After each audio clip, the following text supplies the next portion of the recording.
Salut, c'est Rado. Je suis content de vous retrouver pour la mise à jour de la préparation de la semaine de trading sur CAC 40, DAX 30, Dow Jones et Nasdaq en CFD. Je vous retrouve juste après ça. Et on commence par le France 40 en l'équivalent du CAC 40 en CFD. Comme on peut le voir, on avait et on est face à une résistance hebdomadaire importante, les 57,05, 58,60.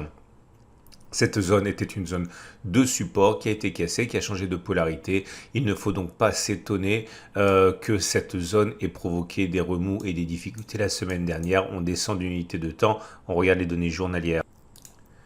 Et sur ces données journalières, on voit que la situation est toujours haussière. Nous sommes au-dessus de la M50 qui monte et au-dessus de la M20 qui monte. Donc pour l'instant, la correction à laquelle on assiste n'est pas une correction majeure. On a créé quand même entre-temps une résistance journalière à 5720, 5730 à l'origine de la déconvenue depuis, on va dire, oui, le 8 janvier.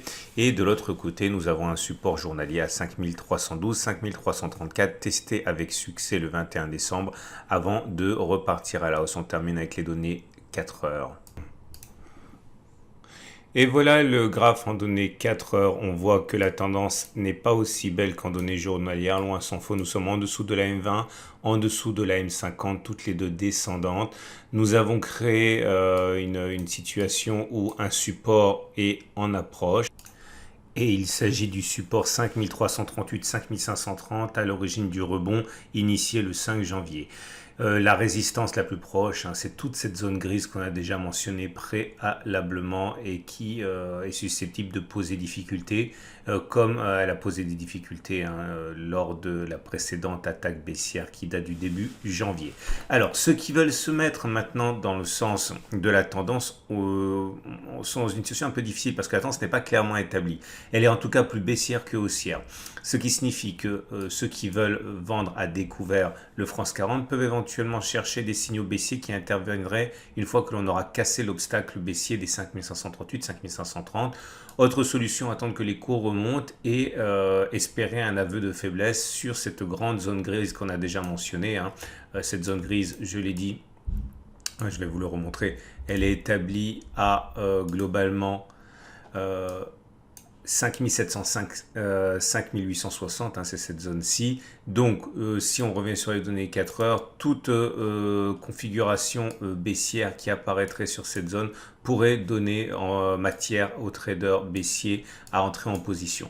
Maintenant, ceux qui veulent acheter ont deux solutions. Aucune n'est véritablement confortable. La première serait d'attendre que l'on passe au-dessus de la zone orange. Ici, les précédents sommets, c'est-à-dire clairement que l'on passe au-dessus des 5730 à peu près. Le problème, c'est que tout achat dans cette zone nous exposerait tout de suite à un tir de barrage puisqu'on est sur une zone de résistance hebdomadaire.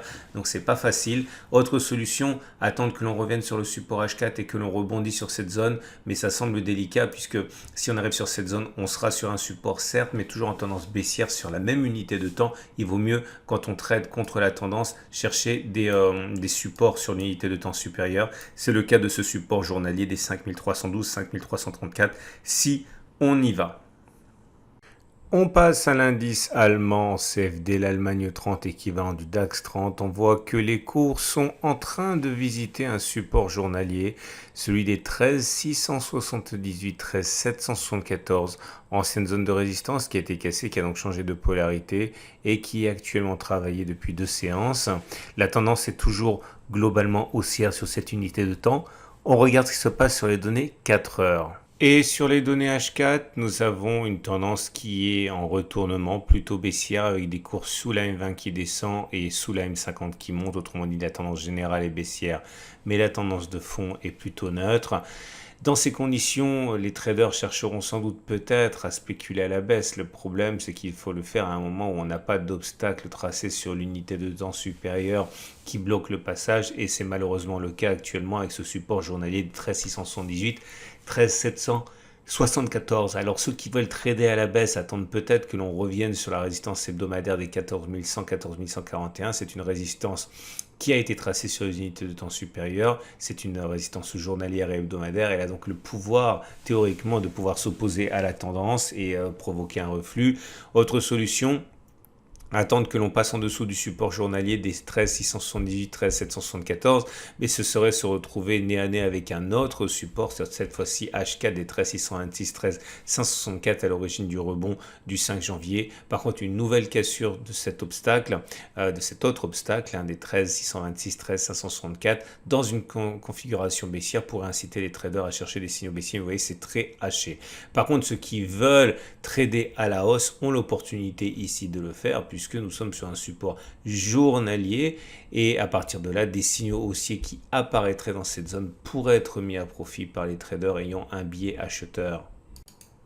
Et on passe au Wall Street en données journalières. On voit que la tendance n'est absolument pas affectée par la petite consolidation à laquelle on a assisté en fin de semaine. Nous sommes toujours au-dessus d'une M20 et d'une M50 qui montent. La prochaine résistance journalière est à 31 138, 31 264 et le prochain support journalier est à 30 044, 29 727. On enchaîne avec les données intraday. Et sur les données 4 heures, les choses sont un peu compliquées puisqu'il n'y a pas une tendance très clairement affirmée, mais elle n'est pas haussière, ça c'est une chose sûre. On est en dessous d'un moyenne mobile à 20 périodes qui descend, en dessous d'un moyenne mobile à 50 périodes qui monte, donc la tendance générale est baissière, mais la tendance de fond est neutre. Dans ces conditions, beaucoup de traders attendent d'avoir un contact avec des obstacles sur les unités de temps supérieures ou les franchissements d'obstacles sur unités de temps supérieures pour entrer en action. Clairement, un retour sur le support journalier des 30 044, 29 727 sera normalement mis à profit par de nombreux traders qui essaieront de déceler des signaux haussiers, comme le passage au-dessus de la résistance journalière des 31 138, 31 264.